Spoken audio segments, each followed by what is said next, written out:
What? We have MetaVoice. What's going on, bro? We got together. We finally here. You MetaVoice actually hit me up and said, "Hey, bro, I want to do one of the interviews. I've been in real life producing a lot of videos for this studio and this nonprofit organization I work with, and I haven't been continuing this Inside the Lens with Ben's show for a long time. But you, MetaVoice, has resurrected and for a lighter terms this show to get me back on season 2, bro. And welcome, man. How are you, bro? Thank you for waking us up. Quite well. Sorry. This best way. I'm quite well. Thank you so much for allowing me to be here. And yeah, I hit you up. I seen the quality work that you were doing, and I was like, I have got to jump on that boat. Get out there and what you're doing, the work you're doing for the creators in there is very, very important. And I saw that, and I thank you. Bro, I really, really want to thank you. And when I seen you, I was like, oh, without a question, because you were one of the people in my list that I wanted to DM and hit up anyway to get your story and how you got started in here. So thank you once again, man. And I want to welcome everybody here to Inside the Lens with Vince. You know what I mean? Hello, my arm's working here. What's up, arms? Arm's not working apparently on this thing. Are you? I mean, these should still be. Fuck is going? Are they Man, updated? shout out Meta Horizon. Shout out Meta Horizon for all that. Oh, am I muted? I think I'm muted. As I used to say back in the day, welcome to Horizon Worlds. Where everything might work. Mic check. Mic check. Are you getting? Are you getting getting doubles? an echo coming from you? All right. So, If that's the case, my dumbass needs to do this.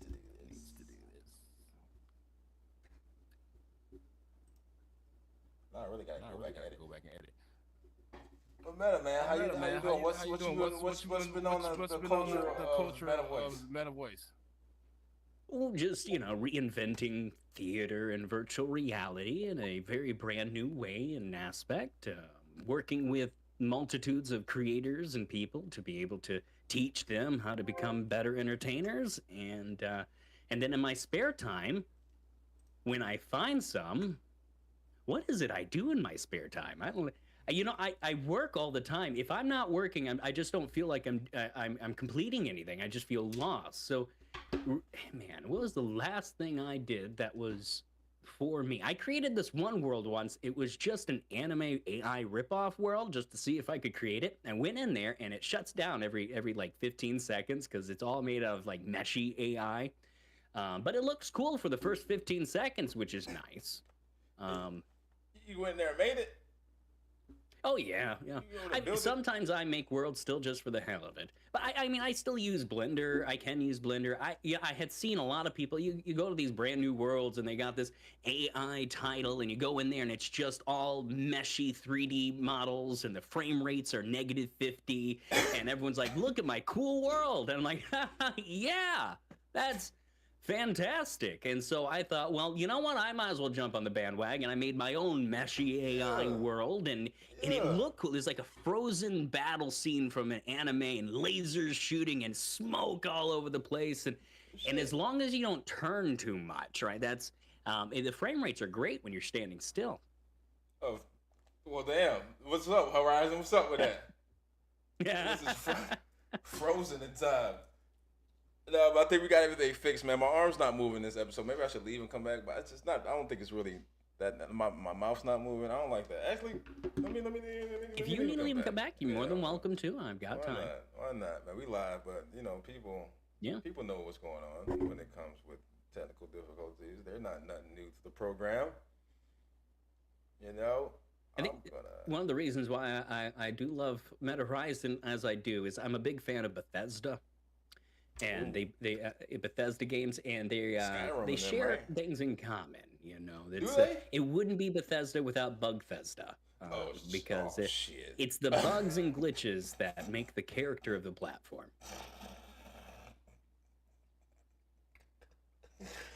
Hey, shout out Bethesda and Horizon, man. Shut up. Yeah. Shout I do like Skyrim, bro. I enjoy me a game of Skyrim. Mm-hmm. I enjoy me a good game. I of have Skyrim, played a wild amount of Skyrim, Oblivion, Morrowind, Daggerfall, all the Fallouts. I'm a big Fallout fan, so I'm really looking forward to this new season coming out. The movie or the Fallout game? show. I don't know if you've seen it. Oh, the show, right? It's not a movie. It's a show. No, it's not a movie. It's a show. I'm a fan of both the game and the show. Are they the same? Originally, the game. Are they not the same? Because I've seen the show and I've seen trailers of the game, and I'm like, I don't. Are they following the same storyline? So, as a diehard fan of the Fallout universe prior to this show, I will give it a definitely 8 out of 10 when it comes to the what they've done with it. And it's a beautifully done show. It's just some things canonically that they can't canonically? because canonically, canonally, I don't know. I make up words sometimes. That's why I'm in VR. I was trying to figure out what the definition of that was. I would love to use that one. I like how that canonically. And so, like in the game, you choose your own path and you choose your own ending, and the choices you make up to the point that you end affects the world around it and how it ends. And so, when you're in the show, right, they can't force an ending into the history of the show because the show takes place ahead of any of the games. So there's this new season of Fallout New Vegas. New Vegas is a big. It's an important one where people where the fans are very serious about not ruining what the ending is supposed to be, because there's like 3 different endings that you can do, and each one has drastic impacts on the history of the world of Fallout. So is it? That's why it's like a -2 out of the 10. So that's not bad. So is it like 3 specific endings of the whole game, or is it like a couple of endings? Oh, it's a couple of endings because there's the major factions, and then there's the minor factions, and both of them affect how the story goes, who you team up with, who you trust, and who you stab in the back eventually. Kind of like virtual reality. I had no idea about that. I guess you would say the concept of the world of how Fallout is in the game. Oh, yeah. Hey, arms working, mouth's moving. There you go. No, it's not. So I guess we automatically mute ourselves when we enter a world now. That's the thing. Correct. I've gotten to a point, even if it's not crossed out, because I still actually have the mute button on my wrist. I don't know if you still have it. I have all that stuff on my wrist. Oh, on the wrist. Oh, on the VR wrist. My fault. In okay, VR, not IR. Yeah.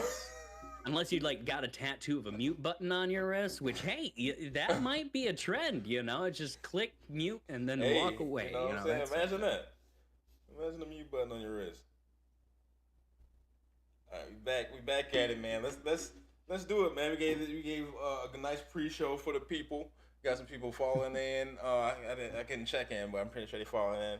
I gotta put like the chat thing down there when they're ready. But everybody, welcome to the In the Lens with Benz. I'm your host, Beneficial Films. Y'all know me in the metaverse as Beneficial Games, and today we're doing something different, bringing together the virtual and the real. I'm here as my avatar in VR, and joining me on FaceTime is MetaVoice, a world creator who's making waves in this digital space. A voice actor with a pristine voice, a virtual reality theater major. He performs theater in virtual reality, and I personally need to understand how that moves in, because I haven't got the chance to see it yet, but I have so many questions. So on here we have MetaVoice, and we're gonna have a hella Q&A day today. MetaVoice, welcome, bro. Hi. On the show, we talk about virtual reality, AI, and the creative journeys of those shaping the future. It's about imagination, innovation, and community. And today we're diving in with MetaVoice. Welcome, my brother. How you doing, man? I'm well. Thank you for having me here, Beneficial Games. It is a pleasure for sure. And I have a ton of information to answer any of the questions you possibly have, including about theater, entertainment, or just the history of virtual reality, the community of. I used to be a huge community supporter. Prior to my theater days here in virtual reality, I'm still a very big community supporter. Horizon isn't what it once was, but what it is now, we make the best of it. We evolve and we bring it to new heights, and that's what's important. That's facts. That's facts. It's definitely not the same as it was in the beginning, right? And I think it was popping when COVID was hit, right? So that's imagine most of the people's inside the house gonna put on this headset. It was mostly, community versus games. There were games for sure in the gamification, but a lot of people were more on like social clubs and projects that affected them, as well as projects in real life that they wanted to bring attention to on the global stage. So I've been at many rallies and many shows, award shows, social gatherings, advertising, marketing, you name it. I've done it. I don't think there's anything in the metaverse I haven't done. If there is, I'll make sure to add it to the list. And I'll vouch for you in that one. If y'all don't know, if y'all in VR and haven't heard of MetaVoice, y'all might need to. I've done. Superhero. My real name is John Mitchell. As you say, I am a voice actor, so I do a lot of animated voices. When I got into virtual reality around 5 years ago, maybe some more change after that, for some reason it clicked that my voice sounded better as an NPC or an avatar than it did in real life. In prior jobs, I'd answer phones like, "Hello, thank you for calling." And then they click, they'd hang up because they think I was an automated voice message. And then when I got into virtual reality, people just thought I was an AI running around, going, "Oh my goodness, Meta has AIs running around." Like, AI wish they had as much personality as me. I tell you. And we gotta definitely get into that too. But keep going. My fault. Go ahead. No, you're fine. I started on stages, getting up on stages, introducing people, having people come up, talking to people, interviewing them. I was primarily known for advertising people's world, so I'd go into a random world I'd find, I'd do a skit and a video about it and show people all the aspects of that world to bring attention to it. Because, back in the day, you could build a world, but there was no real way of getting it out there to be seen. And so there was a lot of wonderful worlds, a lot of wonderful talent. And so I thought, well, I have a voice. Let's see how much I can use of that. And that kind of became my calling card, so to say. So you say even before, my fault, man, not to cut you off, but even, you said you just started in 5 years. 5 years, nobody ever said to you like, "Yo, you should go into voice acting." Even before you going into voice acting?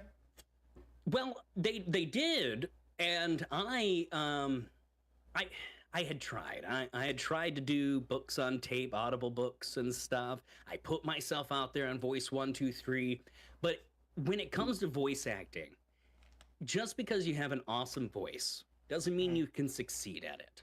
Because there are guilds, there are, like for instance, Meta Horizon or any big company that uses voices usually have a roster of actors that they use. And to be added to that roster, you basically have to cut off your arms and legs and roll into it. And it's just, there's a lot of things to do with that. Roll into it is crazy. Roll into it. And then AI was coming around at the same time, and companies went, well, I can just have an AI do it for free rather than paying you. And I kept telling them, I said, I'm cheaper than AI. I'll pay you. Just get me in there. But so that was, as much as I really wanted to do voice acting, I found it as, for me, purpose is what drives me more than money. And as great as I love doing voice acting, it's a solo type situation. And so I wasn't really affecting anyone else's life. I wasn't making really any differences. And I just felt lost. And I always feel like if you have a voice, if you have a talent, if you have something that can affect for the good, then you should try to use it to your best ability to do so. And if you can't, find the avenues of which you can, right? Oftentimes, just because, hey, I'm here, these are my talents, this is what I can do, what would you like me to do for you? That's huge. And what would you like me to do for you? That's huge. And that's what I've learned personally too. And I think that's a strong business mind. It's what can I do for you? What can I do for your brand, your business, you personally?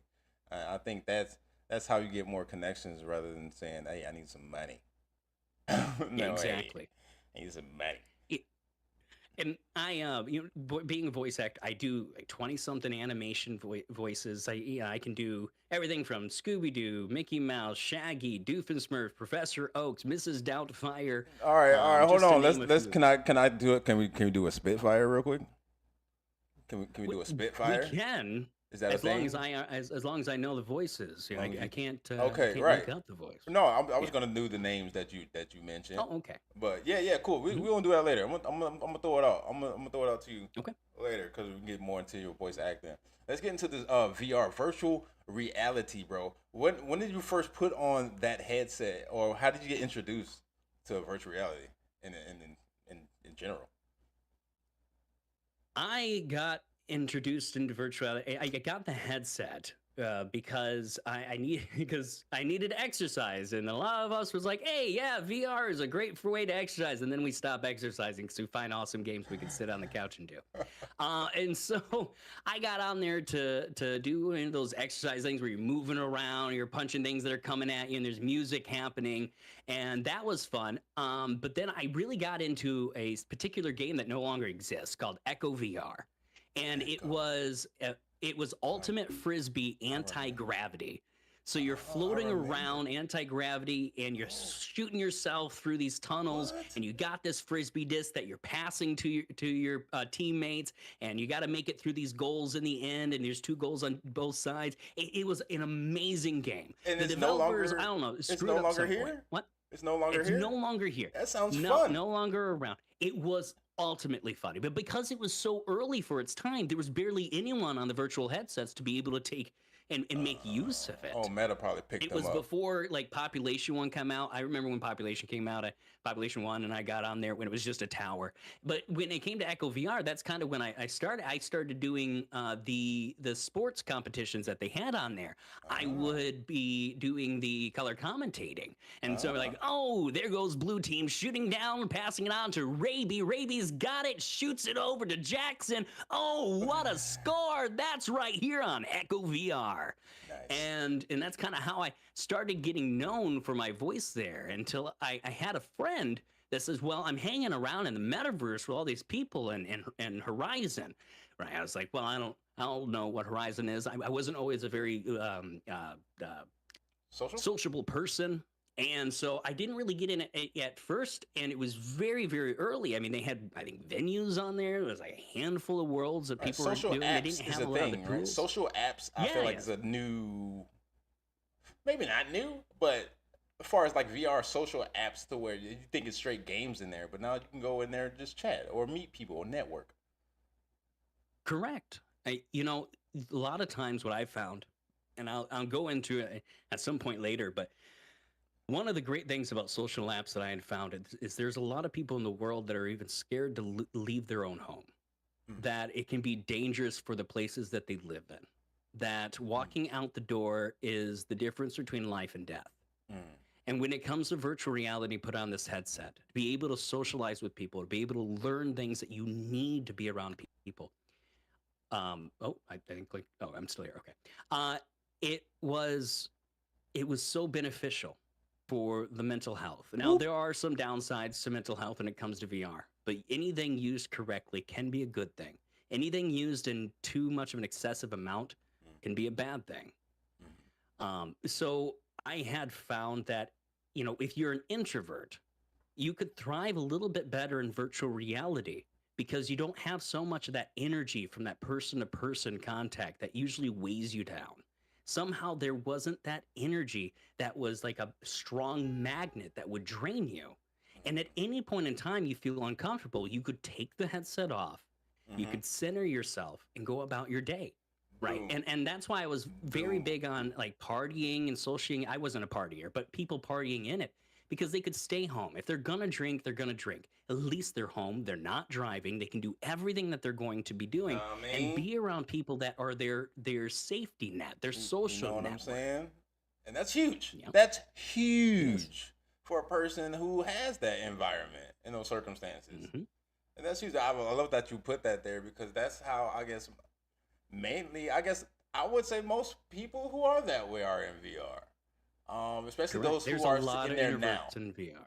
And then now, can we talk about like the community in VR? Like how did you find your community, or how do you see communities that are happening in these social apps? Well, the first question, how did I find my community, kind of goes along with your second question. To me, I don't view community as these pocket worlds within the universe. I've always looked at virtual community being as a whole, as the entire universe. Whether you be in VR chat, Horizon Worlds, or back in the day, Alt Space, we were part of all the same community because what we did in VR affected the future of VR, no matter what application that we were using. And the moment you start dividing that thought into different pocket communities is the moment that you start fighting against each other. History Mm. always repeats itself. And back in the day when there were 100 different kingdoms instead of just a few, they would all be at war with each other. They were sharing the same land. We are here on the same earth. Wow. And what we do, no matter who you are, affects that of which we're living. And it's the same thing with virtual community. So I always included myself in any of the community any community projects that were happening because you'd get these teams that had the projects that they were doing within their own thoughts of how they're going to improve something, how they're going to create something. And I wanted to be there so that I could document with my own experience that I was there when I saw the birth of something great. Mm. And that was truly the birth of the community of virtual reality. Ew, It's still there. It is what we see today is built on the bones of what we once created. And honestly, even though some people are like, well, I wish it was like this again, do understand we did what we did back then so that you can play your games today. Whoop, whoop, Because whoop, there was a whoop. time that if we weren't together as a community, they would have shut it all down because they Mhm. didn't see a profit. Right, But right, because enough people said, hey, we're here. This is right. important to us. We will We do making it what we grow. have to do to make it grow. We making it grow. They gave it a chance. And so that was vastly important. And so I still, MetaVoice. to this day, believe that my community is everyone in virtual reality. MetaVoice. Well, comes everyone with that's the doing something gems. positive. If you're doing something negative, I don't want anything to do with it. But Nah, if you're hell doing no. something positive, you want to make a difference, I'm there. Hell yeah, well, I second that wholeheartedly, 100%. The MetaVoice coming with the gems and some words, man. I'm loving the words, bro. It's crazy because It's one thing I'm good at, words. man, because I've been here since what the since Allspace days, and people who Yep. probably knew the metaverse don't have no idea what Allspace is, and that's huge, bro. Because even thinking about in real life, like you said, kingdoms and separating the people with factions and or cliques and stuff. It's just Mhm. it does separate us when the whole VR is one whole community, right? Just like human beings is one Exactly. whole human being. I get it. Sometimes, some people will tell other people, well, you're not in my community, not part of my circle. Well, the return words for that is, well, I might not be part of yours, but you are a part of mine. Mm, Whichever way you look at it, right? It might not be the project that you're focusing on, but you're still a part of my community. We're all in 100%. this together. Because the moment we 100%, bro. separate, we're no longer one. We're now divided. And the only way to conquer a kingdom is to first divide the kingdom. What was it? Divide we're weak, together we're strong. Bro, you, I'm just thinking. You got my brain going, my ADHD brain just going full throttle right now, bro. Let me. How do you, what advice would you give to someone just starting off, in VR? I guess a two-part question. How? Because I made the show for people who Hmm. don't know about the metaverse or never put it on their headset or like just don't know completely. So I've been trying to tell my friends and family about it in my own words and what I've been doing and how people have been creating, how people have been monetizing and all that good stuff. How do you tell people who don't know about the metaverse in your words what it is? It's a place where anyone can go to belong somewhere. In reality, we oftentimes get cast aside or be told that we're not enough, or there's someone else that's going to get ahead on the work that we do. But in VR, you have the chance to become who you want to be. You have the chance to do what you want to do. There's no red tape constricting you from creating what it is that you envision.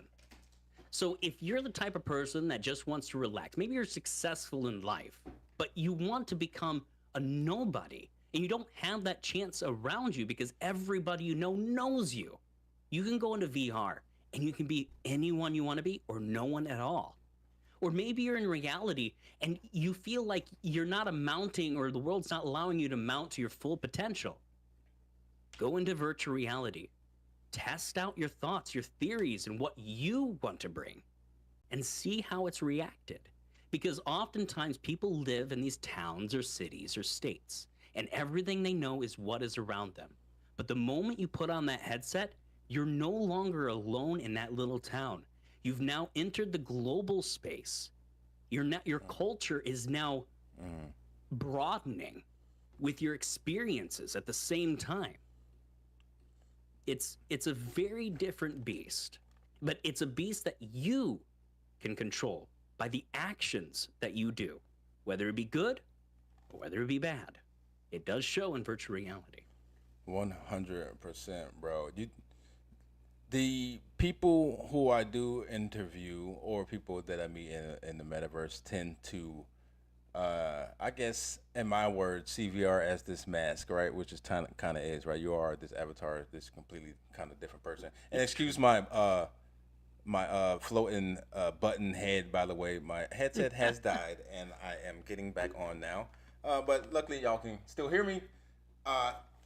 Continuing the question. Goddamn ADHD. Did I answer the question okay? You did. You answered like 3 of my questions. I was going to answer you. Oh, good. Ask you in that answer. You're going to run out of questions within the next 20 minutes. No, hell no. Cause I got plenty. My ADHD brain is messing up because of the button thing. But when people come into the metaverse and I talk to them, they tend to have VR on and have it like a mask. So people tend to want to troll. For my lack of better words or terms, people go in there and tend to troll. Troll, in my words, is to be someone to annoy someone to get a reaction from them. I guess is my definition of a troll. What's your take on that? Because you do say people try to be something that they are not, but you eventually will come to light. Then that gives me the idea of when people come in there and become trolls and eventually be like, wait, this is maybe not the way to act in here, and kind of switch it up, kind of like within their mid journey of meeting more people within VR. Sorry for a long explanation / question. What is your take on that? What's my take on trolls? Yeah, trolls. I see trolls of the metaverse, like people that are lost. I don't blame them for their actions unless their actions affect people in real life, affect other people in a negative way. A lot of times you get people coming in and trolling, and that is mostly because they don't understand the platform that they're on. They're used to the online culture, right? If you ever played Call of Duty, it happens to be one of the most trolling games, while you're playing it, some 10-year-old is talking about your family, your dog, and your ancestors in many ways that you're like, how is this person not banned? And then you get banned for responding. Well, in VR, right, they're going to troll, and the only way that they get anything from it is if you give something for it. Back in the day, 5 years ago, people thought I was an AI. And I had a very different perspective. I trolled, and you believe it, I trolled in the very beginning of VR because I wasn't myself. No one knew who I was. Everyone tried guessing. I'd be in every world for like 15, 20 seconds. I'd make an impact. I'd make a difference. I'd say something. I'd leave. Because my whole point was not as a negative impact, but was to be known. And if you're going to be known, you want to be what is you're known for. A lot of the trolls that I meet in the metaverse are people that maybe they have stuff going on in real life, and this gives them a chance to break down those barriers and do whatever they want and not have to care because they don't feel like VR is real life. But VR is more real life to people that are in it than their actual lives are. because of the opportunities and the importances deep. that they're going through.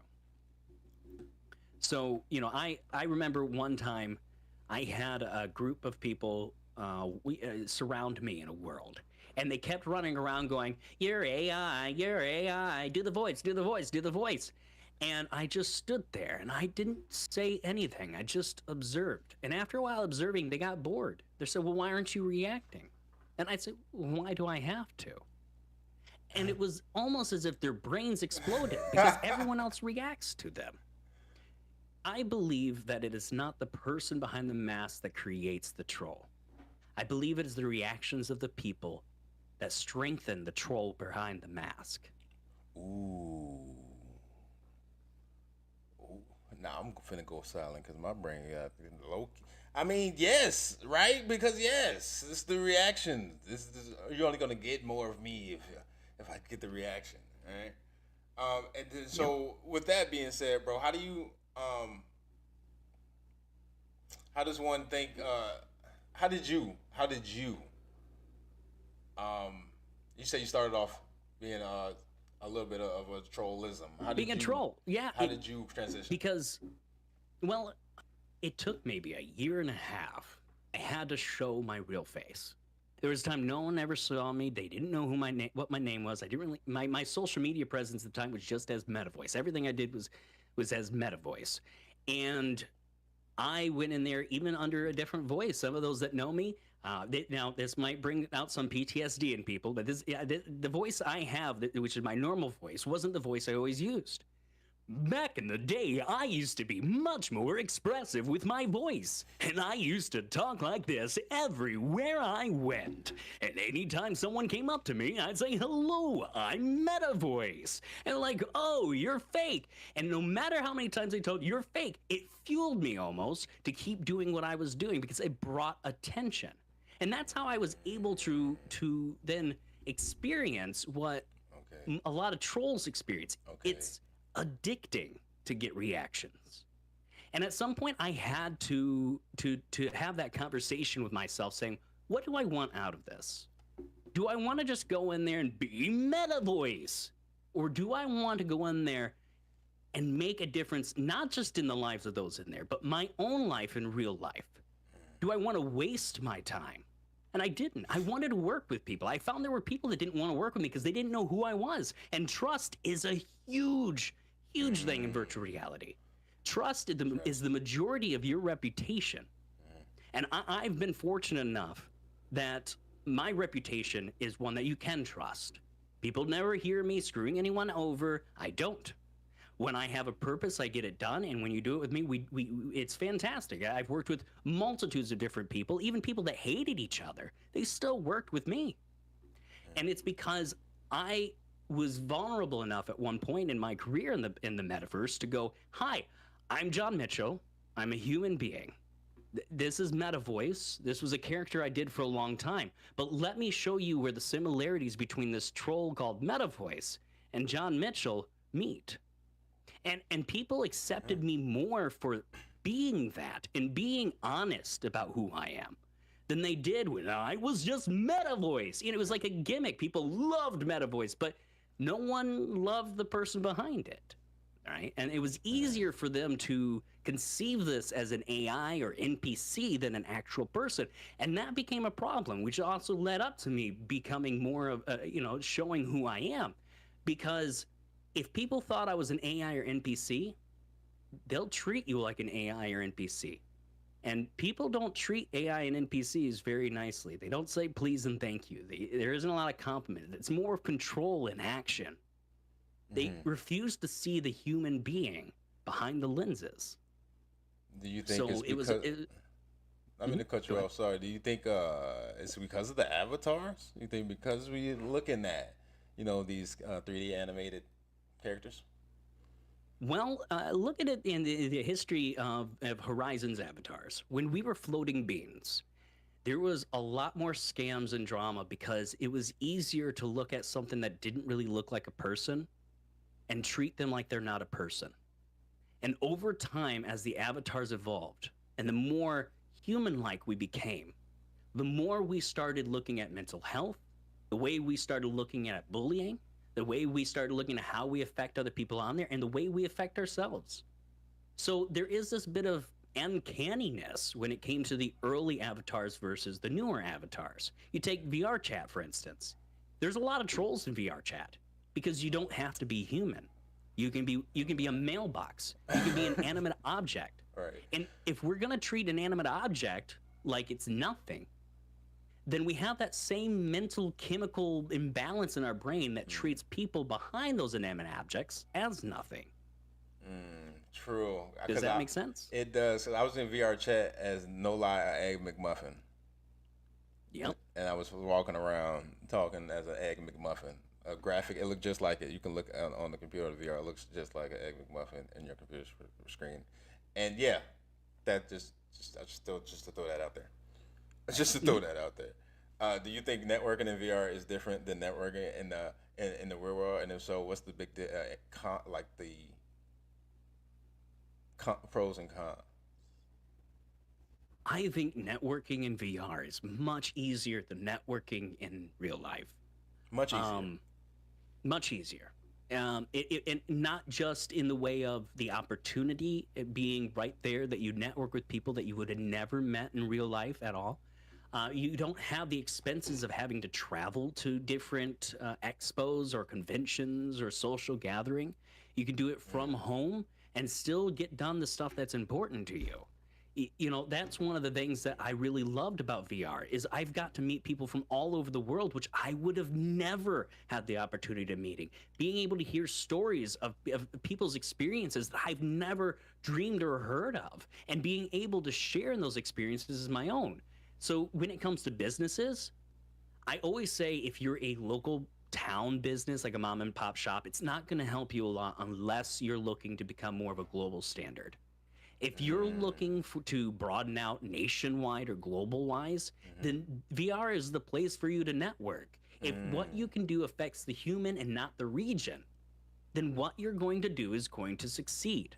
You can't go in there going, hey, I've got a tomato stand on 4th Avenue and I want to bring it to Germany. That's not going to happen. Oh, to Germany.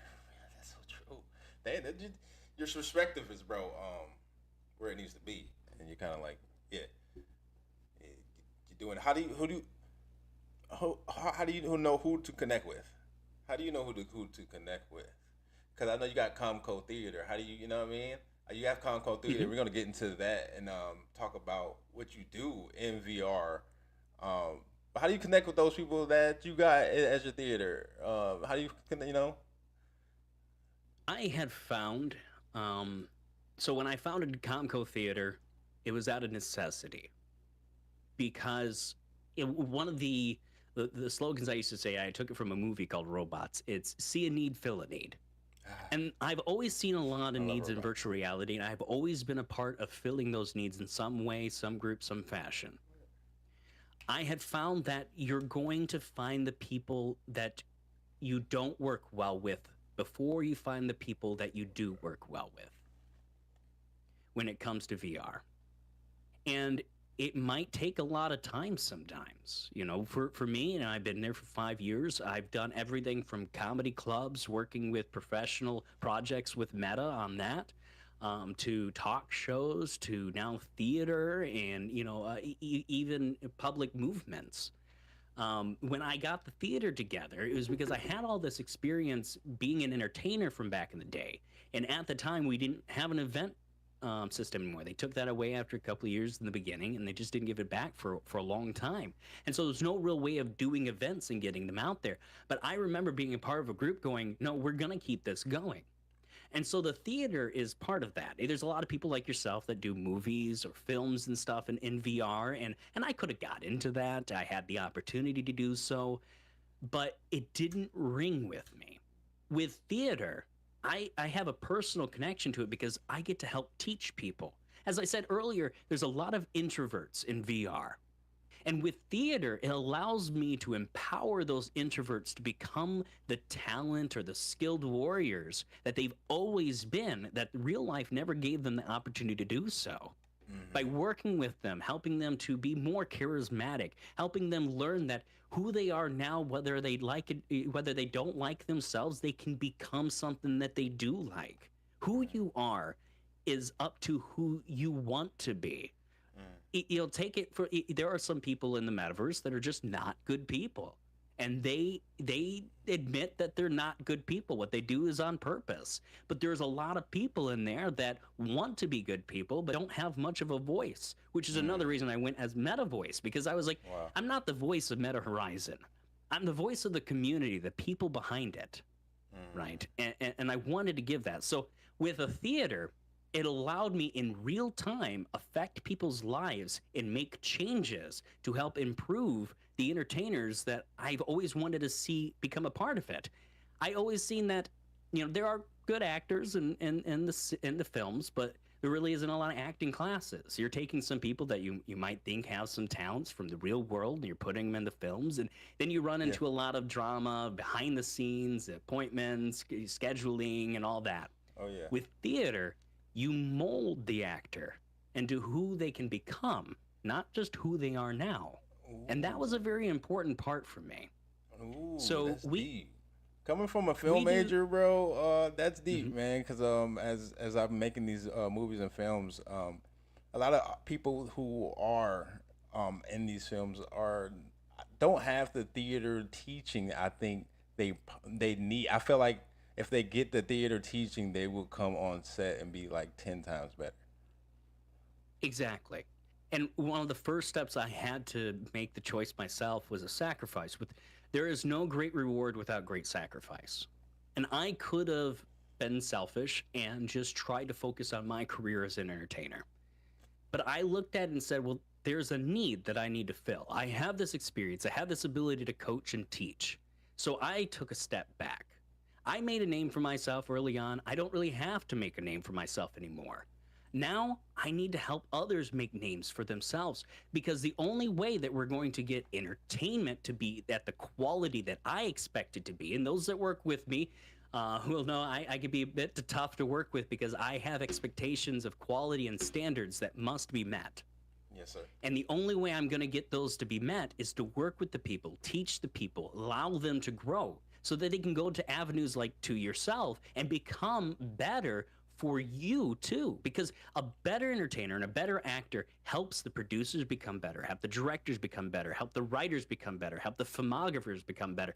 You don't have to edit away so much, and instead you can add in and make better rather than take away and delete. Right? There was a bit of a quality issue.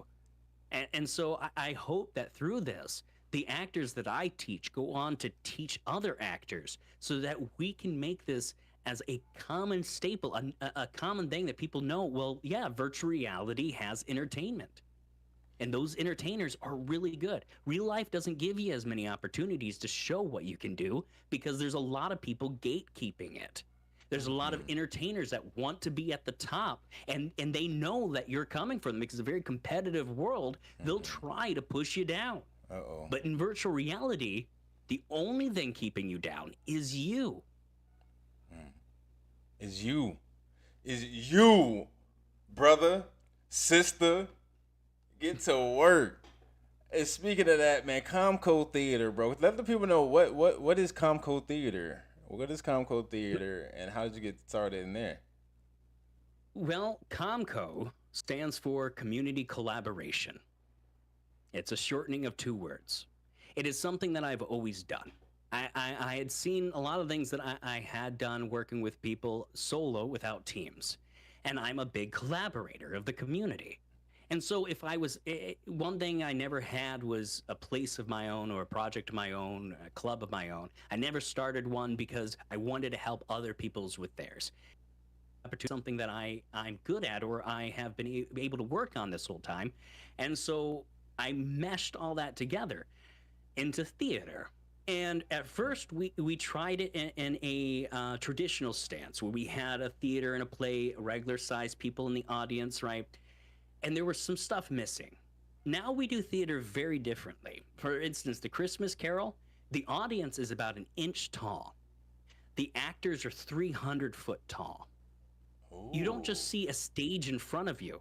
Oh, You are in the story around you. The scenes, just like in a movie, are around you, built exactly Oh, how you snap. would when you're looking at 360 immersion. Interesting. The only difference is the actors in front of you are doing it live.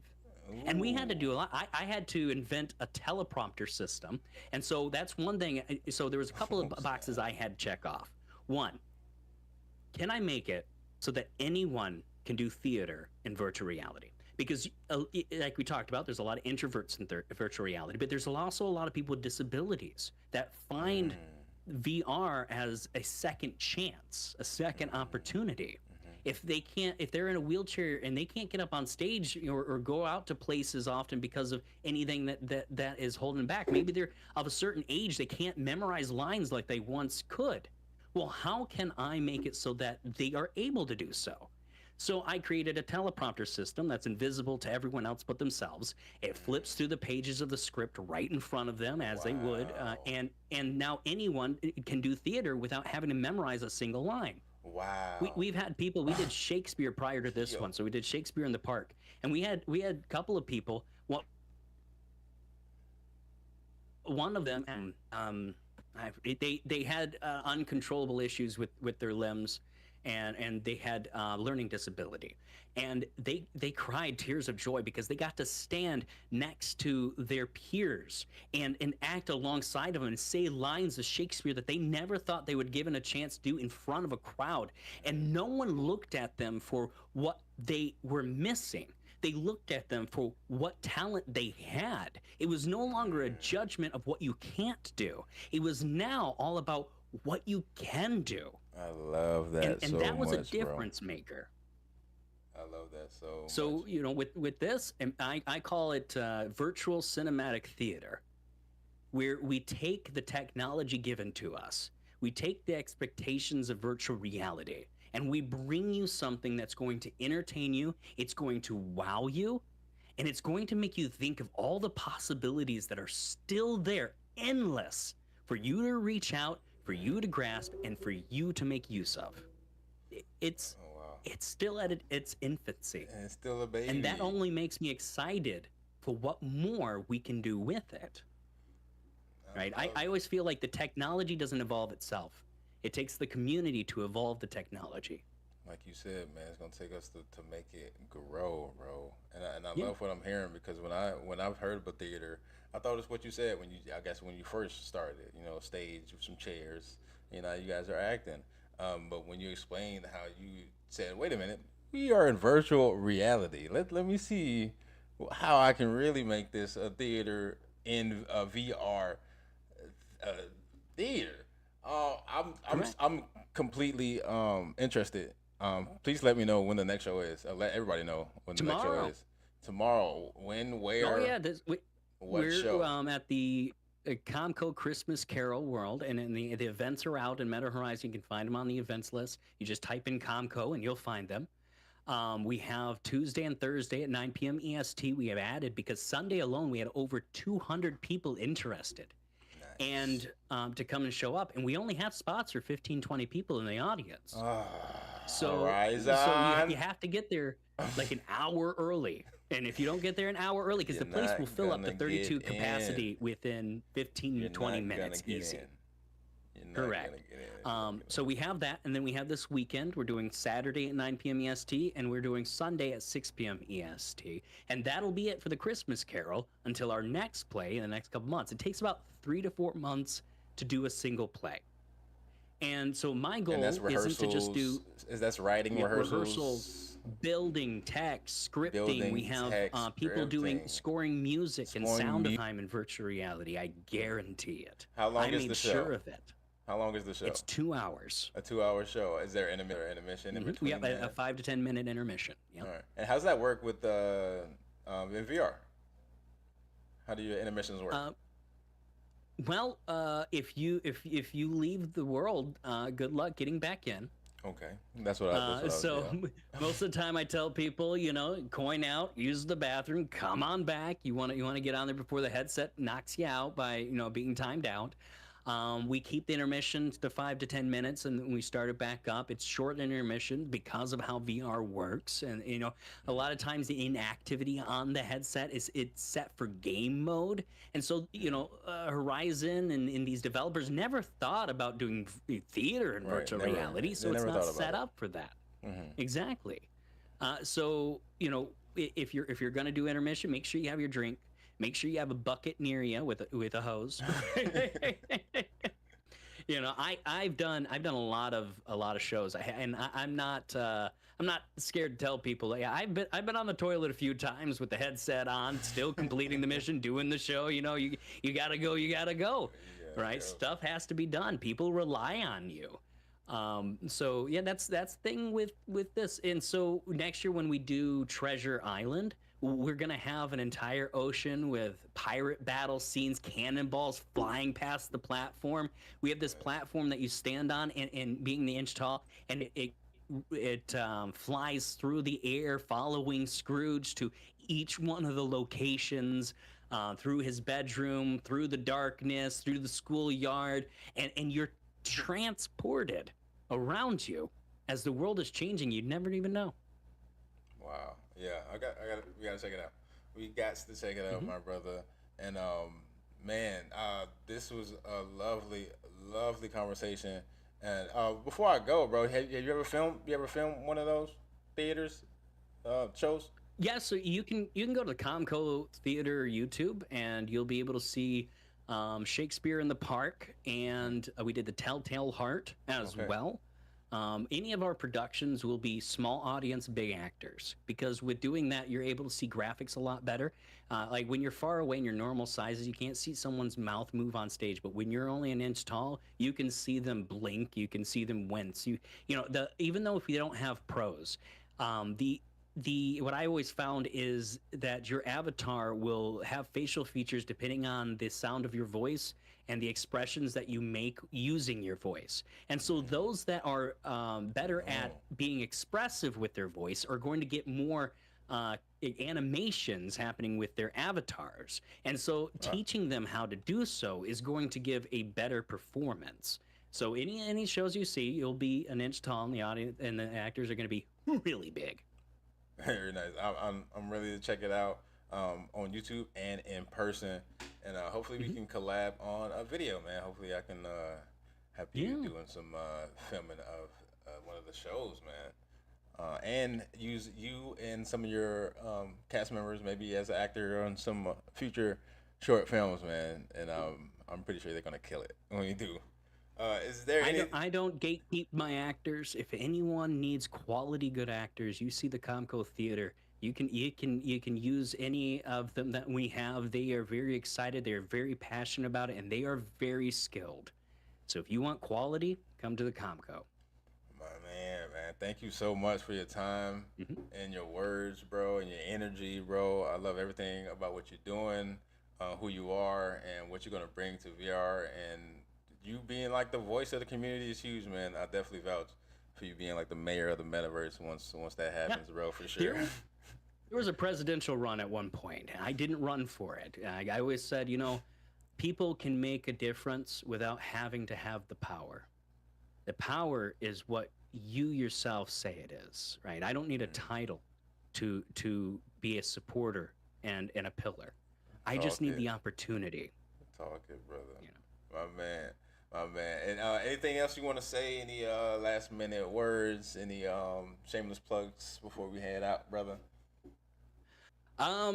Shameless plugs. Like I said, check out the Comco Theater. If you're interested in writing, if you're interested in acting or directing and theater, live productions, we're here for you. We will supply the tech that we have in house and allow these shows to broaden. My goal for the theater is to have multiple plays happening at the same time. I trust we have more people trying to bang down the door to be a part of a play than we have room for cast members. So the more people we get interested in being a part of this, the bigger we can make it. So I thank you, Beneficial Games, for having me on here and giving me the opportunity to stand on your platform and voice what I have that I would like to be heard. This has been a great experience, and I thank you. And all those out there watching, please remember to like, save, and share so not only you can be entertained, but your friends can too. And that's going to be a wrap on In the Lens with Benz. Thanks to MetaVoice so much for sharing and joining us and sharing your story and everything that you do, bro. Can't wait to check out what you been doing and filming so we can collaborate, bro, because that's the next step when I link with you is collaborating on anything, bro. So make sure to check them out. Right there, MetaVoice, at MetaVoice right under their face right there. And thank you to everyone watching, listening. If you enjoyed this conversation, don't forget to follow, share, and stay tapped in for more creators, innovators step into the future of VR and AI. Until next time, it's Ben signing off. Keep creating, keep imagining, and always stay in the lens. Thank you guys. Thank you, MetaVoice. You killed it. We gotta do another.